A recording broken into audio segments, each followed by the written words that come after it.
The crisp clinking of ice in her father Arthur's glass was the only sound breaking the uneasy silence, a premonition of the costly request he was about to make. Eleanor, worn raw from another 12-hour shift, braced herself for the inevitable, a grand pronouncement of a Cancun vacation that felt less like an invitation and more like a carefully baited trap. No handouts, of course, Arthur finally began, a practiced smile playing on his lips, just an equal split for us all. But Eleanor knew, with a weary certainty that tightened her chest, that equal, in his lexicon, always meant something entirely different for her. Eleanor Vance stared at the text message, the screen's harsh blue light doing little to dispel the fatigue clinging to her like a second skin. Family meeting. Important. Be there. Arthur Vance, her father, had a knack for making demands sound like casual invitations, especially when he wanted something. Eleanor knew, with a weary certainty that tightened her chest, that equal, in his lexicon, always meant something entirely different for her. An important family meeting, from Arthur, usually translated into an important financial burden for Eleanor. She sighed, rubbing temples that throbbed with the residue of a 60-hour work week. As a diligent logistics coordinator, her days were a constant tightrope walk of deadlines and demands, leaving little room for personal respite, let alone unexpected familial dramas. Yet a deep-seated, almost pathological yearning for genuine connection with her father, a connection that always felt just out of reach, compelled her. Perhaps this time, she foolishly hoped, it would be different. That evening, the air in her parents' impeccably tidy living room was thick with an artificial lightness. Arthur, ever the showman, beamed from his armchair, a meticulously curated casualness about him. Serena, his current wife, perpetually glued to her phone, offered a perfunctory smile from beside him. "Eleanor, darling, so glad you could make it," Arthur began, his voice dripping with an insincere warmth that set Eleanor's teeth on edge. "We have some truly exciting news. Serena and I, after much deliberation, have decided to treat ourselves, and you, of course, to a much-deserved vacation." He then launched into a vivid, almost brochure-like description of an all-inclusive resort in Cancun. White sand beaches, crystal-clear waters, unlimited cocktails, gourmet dining. Every detail was painted with a luxurious brush, designed to dazzle and disarm. Eleanor listened, a knot of dread tightening in her stomach. She knew this dance. The grand gesture, the opulent vision, always preceded the inevitable request. "Now, before you get the wrong idea," Arthur continued, catching her eye with a practiced earnestness, "this isn't some handout. Not at all. We're all adults here, and we believe in an equal split. Everyone pays their own way. No free rides." He puffed out his chest slightly, a performance of principled generosity. "The total comes to $7,200. So, an equal split for the three of us would be $2,400 each." He gestured expansively, as if conjuring the numbers from thin air. Eleanor's mind reeled. $2,400. It wasn't an impossible sum, but it was a significant chunk of her already stretched budget. Her savings were earmarked for a down payment on a modest apartment, a dream that felt perpetually delayed by life's unforeseen expenses and Arthur's often foreseen ones. A flicker of distrust ignited within her. She'd been manipulated before, her good nature and filial loyalty exploited under the guise of family and fairness. Yet, the longing for that idyllic, carefree family holiday Arthur painted was potent. A part of her, the hopeful, vulnerable part, desperately wanted to believe in the fantasy, to experience the genuine connection her father seemed to promise. "It's been so long since we truly got away together, hasn't it, sweetheart?" Serena chimed in, finally looking up from her phone, her gaze pointedly shifting from Arthur to Eleanor. Her tone was carefully sweet, adding another layer of unspoken pressure. Eleanor hesitated, the rational part of her screaming no, while her heart, heavy with a lifetime of unmet expectations and a desire to please, whispered yes. The exhaustion from work, coupled with her father's subtle guilt-tripping, implying that her refusal would somehow spoil the family experience, slowly wore down her defenses. She could practically hear her own voice, hollow and unconvincing, as she finally, reluctantly, agreed. "Okay, Dad. I'll make it work." A triumphant smile played on Arthur's lips. "Excellent. I knew you wouldn't want to miss out on making these memories." Later that evening, after Eleanor had retreated to her own quiet apartment, Arthur's text buzzed on her phone. It wasn't a payment link for $2,400.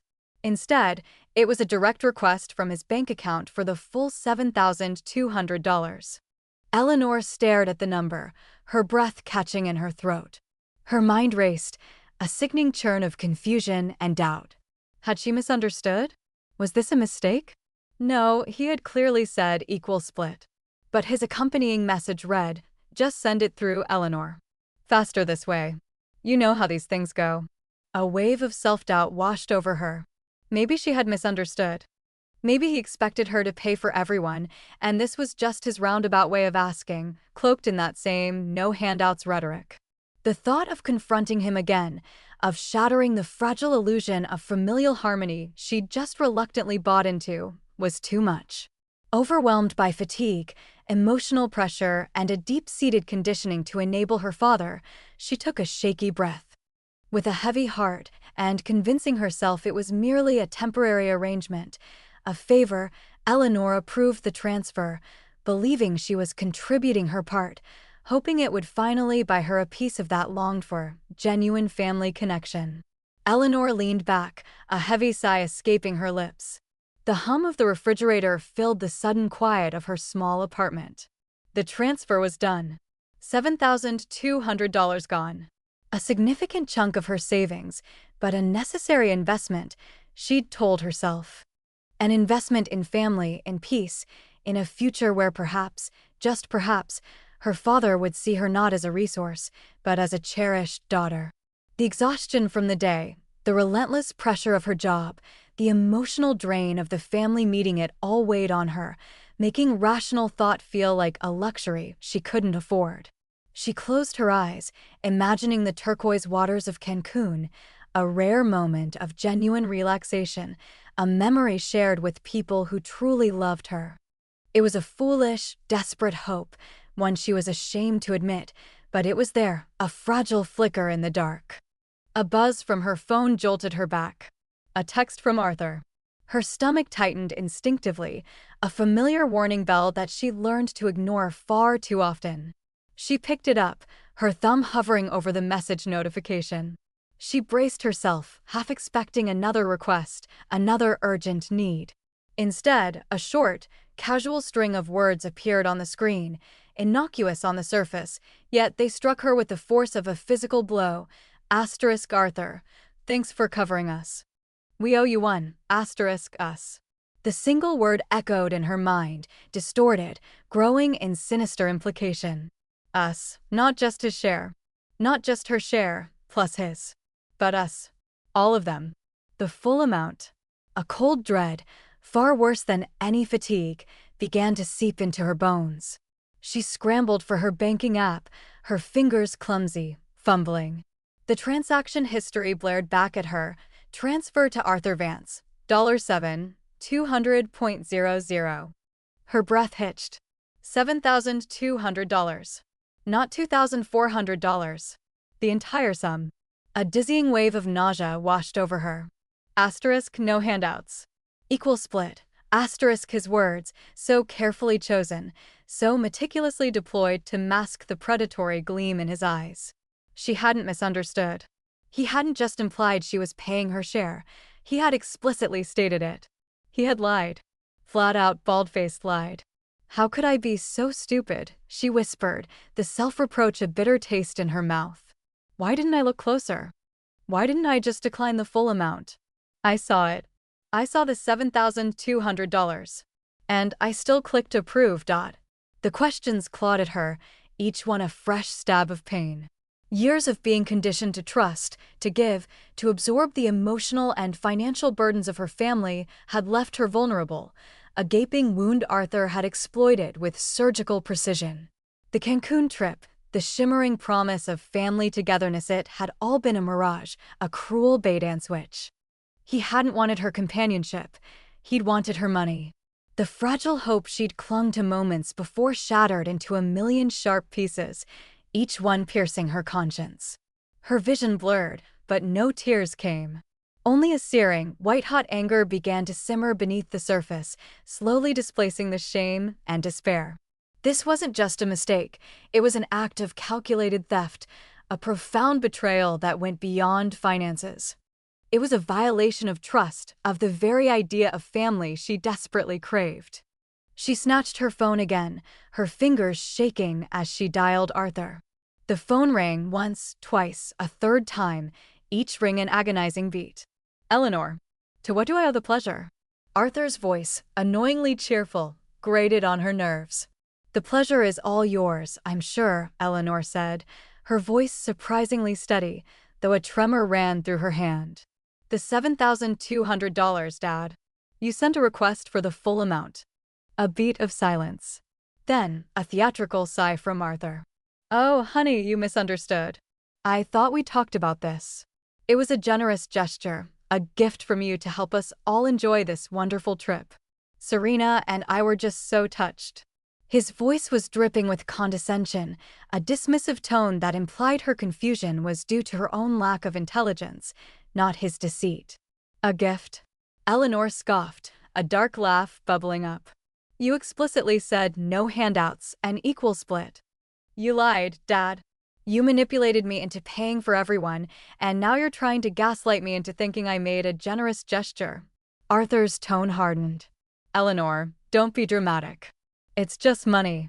And frankly, after everything your mother and I have done for you, a little contribution like this is hardly anything to complain about. We're family. We help each other." The familiar refrain, the emotional blackmail, the carefully crafted guilt trip. But this time, it fell flat. "We help each other?" Eleanor echoed, her anger finally breaking through, sharp and clear. "You steal from each other, Dad. You stole from me." She could feel her blood pressure rising, a pulsing heat behind her eyes. "I'm not doing this. Not anymore." She hung up, the click of the phone a small, defiant explosion. Her hands were still shaking, but the anguish had been replaced by a cold, righteous fury. She stared at the screen, the image of Arthur's smug face forming in her mind. No remorse. Not a trace. Just entitlement and manipulation. She needed an anchor, a clear voice in the storm of her emotions. There was only one person who could provide it. She scrolled through her contacts and called Chloe Sterling. "Hey, you all right? You sound furious." Chloe's voice came through, perceptive as ever. Eleanor recounted everything, the proposal, the exhaustion, the gift of $7,200, the gaslighting. She poured out the shame, the anger, the bitter taste of betrayal. Chloe listened patiently, a quiet hum on the other end. When Eleanor finished, breathless and raw, Chloe's voice was firm, unwavering. "Eleanor, he didn't just misunderstand or accept a gift. He manipulated you, lied to you, and stole $7,200 from you. Period. There's no gray area here. He exploited your kindness, your hope for a decent family, and your exhaustion. And he did it without a shred of remorse." "But was it my fault for not checking?" Eleanor whispered, the doubts still gnawing at her. "No," Chloe stated unequivocally. "It was his fault for being a manipulative narcissist. You were operating under the assumption of good faith, which is what decent people do. He exploited that. Don't let him turn this around on you. You make them regret it, Eleanor. Every last penny. Make him understand that you are not his personal ATM anymore." Chloe's words were a bomb and a spark. They cut through the fog of self-blame, igniting a fierce resolve within Eleanor. The guilt, the confusion, the lingering desire for familial approval, it all dissolved, replaced by a crystalline clarity. Her father had committed theft, and she was going to fight back. Not out of anger alone, but out of a newly awakened sense of self-preservation and a refusal to be a victim any longer. The fight had just begun. Fueled by Chloe's unwavering clarity and a simmering fury that had finally found its direction, Eleanor Vance moved with a calculated precision she hadn't known she possessed. The lingering self-reproach had been purged, replaced by a cold, hard resolve. She wouldn't just survive this, she would ensure Arthur faced the consequences of his calculated cruelty. The fight had, indeed, just begun, and Eleanor was armed for battle. Her first step was meticulous. She retreated to her small apartment, a sanctuary now for strategic planning. Every text message, every email, every digital communication related to the Cancun trip was systematically cataloged. The initial text from Arthur, the vague family meeting summons, his artfully worded proposal of no handouts and an equal split, followed by the specific $2,400 figure he'd casually mentioned.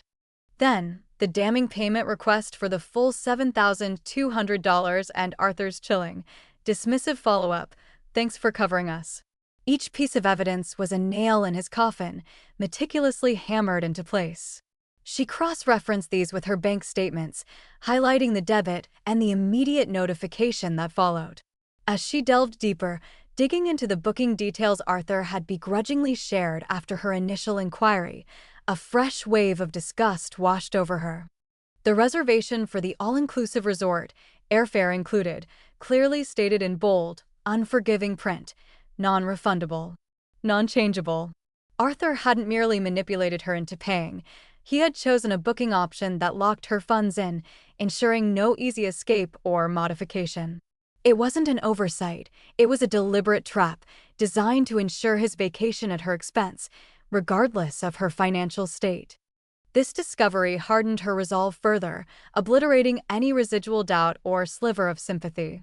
With her dossier complete, Eleanor initiated a formal dispute with her bank. Her voice, usually soft and accommodating, now carried an unfamiliar edge of steel as she explained the situation to the fraud department. She laid out her case methodically, presenting the evidence of deceptive communication and the payment made under what she now unequivocally identified as fraudulent pretenses. She didn't exaggerate or inject emotion, she simply presented the facts, allowing them to speak for themselves. The representative listened intently, the gravity of Eleanor's meticulously presented information resonating. An investigation was promptly opened. It wasn't long before Arthur's frantic calls began. The bank, as part of their due diligence, had frozen his credit card associated with the original booking and likely contacted him. His voice, when Eleanor finally answered after letting several calls go to voicemail, was devoid of its usual arrogant bluster, replaced by a whiny, aggrieved tone. "Eleanor, what have you done?" he demanded, skipping any pretense of pleasantries. "The bank is asking questions about the Cancun trip. They froze my card." Eleanor remained silent, a profound sense of calm settling over her. "Look," Arthur continued, his voice shifting, attempting to sound reasonable, "you need to tell them it was a gift. Just a misunderstanding. You know how these things are. My credit is already precarious, Eleanor. This could ruin me." He tried to invoke sympathy, painting himself as the victim of bureaucratic overreach, implying Eleanor was complicit in his impending financial doom. "Just tell them it was a gift, and you changed your mind. We can sort this out later, okay?" Eleanor felt a hollow laugh bubble up, but she suppressed it. "It wasn't a gift, Arthur," she stated, her voice steady, cutting through his manipulative pleas. "It was theft. And I told the bank exactly that." A stunned silence hung in the air before Arthur exploded. "Theft? Are you insane? I'm your father. How could you accuse your own father of theft over a little misunderstanding?" He launched into a tirade, blaming her for his financial woes, accusing her of being heartless and ungrateful, despite all he had done for her. His words, once powerful enough to send tremors of guilt through her, now simply washed over her, meaningless echoes. "You need to take responsibility for your actions, Arthur," Eleanor replied, her voice unwavering. "I won't lie for you. The bank has all the evidence." She hung up, blocking his number without a second thought. A few days later, a notification from her bank confirmed it. The dispute had been resolved in her favor. The $7,200 had been returned to her account, and the sum had been charged back to Arthur Vance's credit card. A wave of relief, sharp and potent, washed over her, followed by a quiet sense of triumph. The victory, however, was not without its repercussions.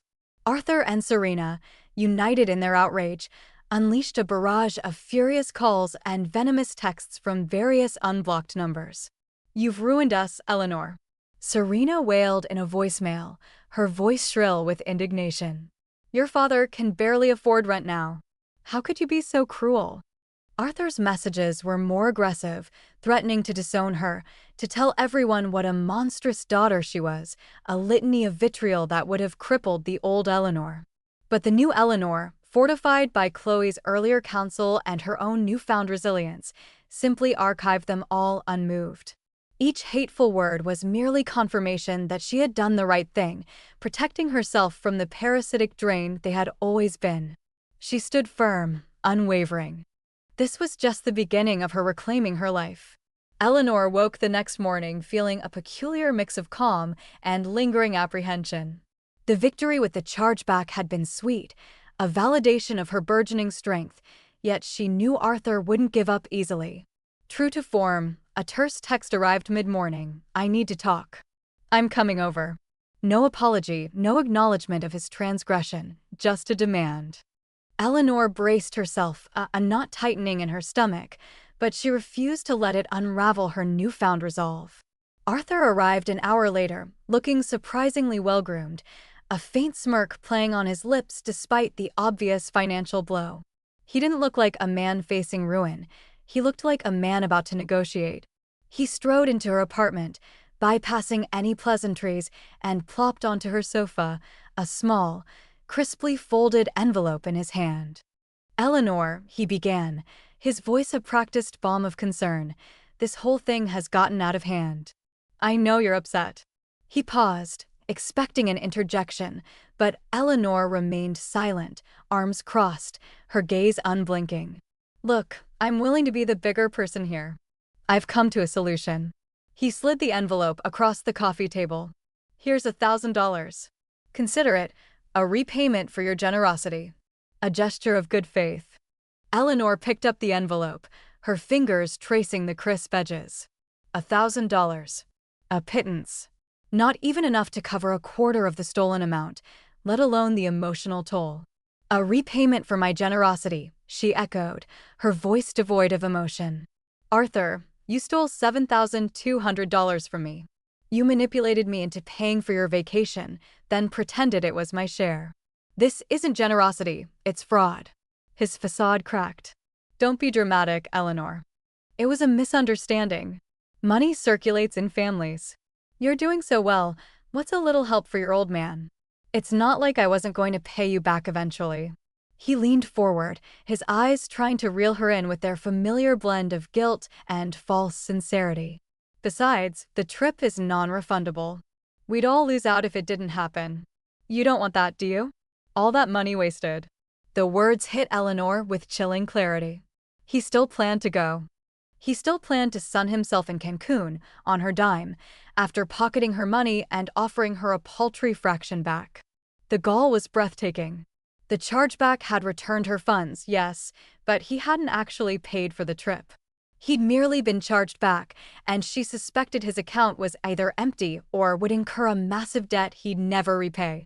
The idea of him enjoying paradise while she'd endured weeks of stress and betrayal ignited a cold, calculated fury within her. He wanted to waste money? Fine.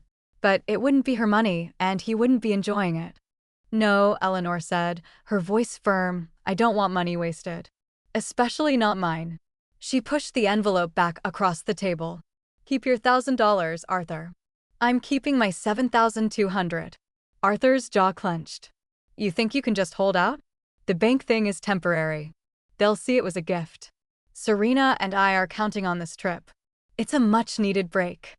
"That sounds like a you problem," Eleanor stated, rising from her chair, a clear dismissal in her posture. "My part in your vacation ended the moment you decided to steal from me. And I'm quite certain I won't be losing out on anything." Arthur, sensing the end of the negotiation, finally lost his temper. He sputtered threats, accusations, painted her as an ungrateful daughter who was ruining his life.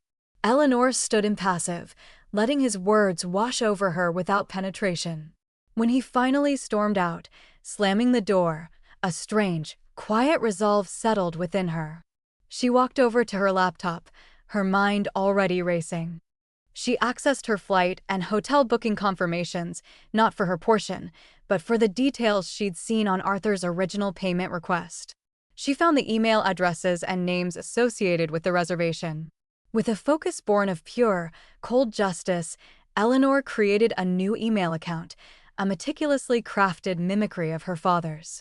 A few careful clicks, a subject line designed to bypass spam filters, and then the critical message: a cancellation request for Arthur Vance's non-refundable Cancun reservation, citing an unexpected, urgent family emergency that precluded travel.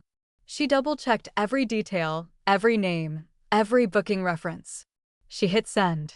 The confirmation email arrived within minutes, a concise, polite message stating the cancellation was processed and, due to the non-refundable nature of the booking, no refund would be issued. Eleanor stared at the screen, a slow, predatory smile spreading across her face.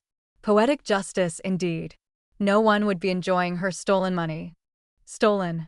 It was a gift. A loan. You are ruining my life. Do you have any idea what you've done? Serena is hysterical. This was our only chance to relax.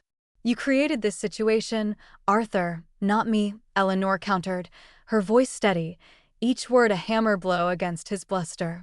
Your actions have consequences. You chose to lie, to manipulate, to steal. I simply chose to protect myself. I am done being your emotional ATM. I am done being the endless well you dip into whenever it's convenient.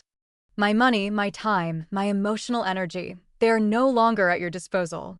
The silence on the other end was deafening, a vacuum where his outrage had been. He was stunned. He had never heard her speak to him like this, never seen her so utterly unyielding.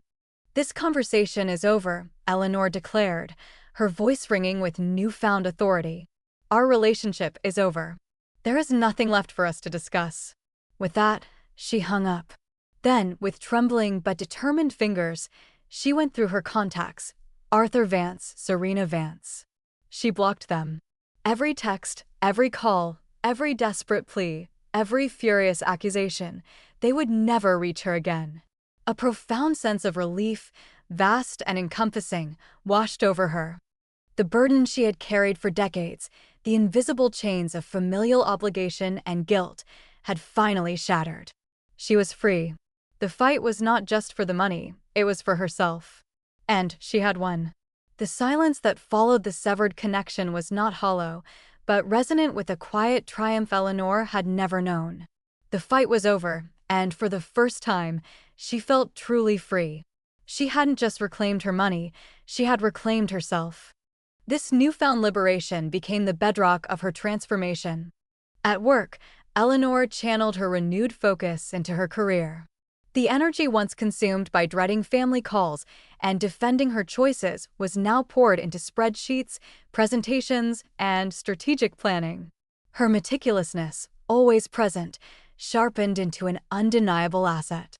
Within months, her department head, impressed by her initiative and a fresh, confident assertiveness, offered her a significant promotion to senior logistics coordinator, accompanied by a salary increase that dwarfed anything her father had ever borrowed. The fulfillment she found in her professional ascent was profound, a tangible testament to her own merit, unburdened by external validation. Beyond her career, Eleanor committed to healing. She sought therapy, unraveling years of conditioning that had led her to enable Arthur to constantly seek his approval despite his abuses. The sessions were difficult, peeling back layers of guilt and obligation, but each revelation was a step towards self-acceptance.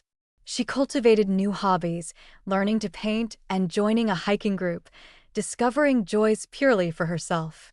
Her friendships deepened, especially with Chloe, who remained her steadfast confidant, celebrating Eleanor's victories and offering unwavering support. For the first time, Eleanor's social circle was built on genuine connection, not manipulative obligation. Simultaneously, Arthur Vance's carefully constructed world began to unravel. Serena, shaken by Eleanor's unyielding resolve and the sheer audacity of Arthur's Cancun scheme, finally saw her husband for who he truly was. The glamour of his promises faded, replaced by the grim reality of his endless deceit. She left him, quietly but decisively, taking not just her belongings, but also the last vestiges of his respectable facade. In her departure, Serena confided in Aunt Evelyn and other mutual acquaintances, not out of malice, but a desperate need to cleanse herself of his toxicity. The truth, once a carefully guarded family secret, spilled into their wider social circle, exposing Arthur's years of manipulation and financial irresponsibility. Isolated and financially bereft, Arthur's life spiraled. He lost the comfortable home they could no longer afford, forced to move into a cramped, dilapidated apartment. His part-time job at the hardware store, which he considered beneath him, was terminated after an audit revealed he'd been falsifying time cards, a petty theft born of his entitlement. His credit was destroyed, a direct consequence of the chargeback and his accumulated debts. Former friends, now privy to his true character and unwilling to be associated with his escalating drama, distanced themselves. His usual sources of loans dried up, replaced by cold shoulders and hushed whispers. One afternoon, Eleanor received an unexpected call. It was Aunt Evelyn, her voice thick with genuine remorse. "Eleanor, I'm so sorry. Serena told me everything. I had no idea how much you've endured. Can you ever forgive me?" Evelyn's apology was heartfelt, born from true understanding, and Eleanor, cautiously, began to open the door to a healthier connection. It was a small but significant step towards rebuilding what little positive family she had left. Then, inevitably, Arthur called. His voice, once smooth and commanding, was now hoarse, tinged with desperation. He begged Eleanor for a loan, a pittance to get him back on his feet, promising he'd pay her back every cent. He spoke of his eviction, his job loss, painting himself as the victim of cruel fate. But Eleanor, fortified by therapy and her journey, heard only the old familiar song of manipulation. "No, Dad," she said, her voice steady, unwavering. "My answer is no. This isn't a handout, it's just you facing the consequences of your choices. I'm done." She reiterated her boundary, clear and absolute. "Our relationship is over. I wish you well, but you are on your own." She hung up, blocking his number without a moment's hesitation. There was no pain, no guilt, only a profound sense of peace. Arthur Vance was left to face the full, unmitigated consequences of his own selfish actions, alone and without recourse. Eleanor, however, had found her triumph not in his downfall, but in her own rise, forged from the ashes of his betrayal. She was the architect of her own destiny, finally free.